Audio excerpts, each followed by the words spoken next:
In 1913, the money power of the country was taken away from the people.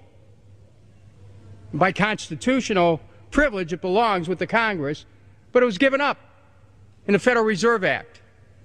The Federal Reserve is no more federal than Federal Express, but yet it has the power to determine the direction of use of money in our economy.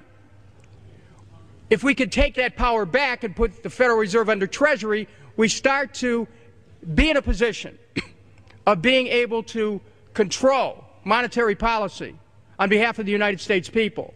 We also have to address the issue of the fractional reserve system, which is how banks create money out of thin air. And then as they do that, they've created the conditions where we've had this kind of Ponzi scheme collapsing, banks and the hedge funds working together. So we have to halt the bank's privilege to create money by ending the fractional reserve system.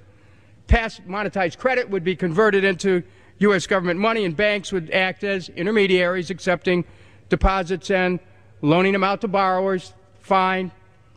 But then, with the ability to control our fortunes, we then, once we control money again, we spend the money into circulation and infrastructure. Not just the physical infrastructure, but also on health care. We not only can address housing needs, rebuilding America's infrastructure, but we can also get people the health care they need in this country. We can enable children to stay in school or to go back to school.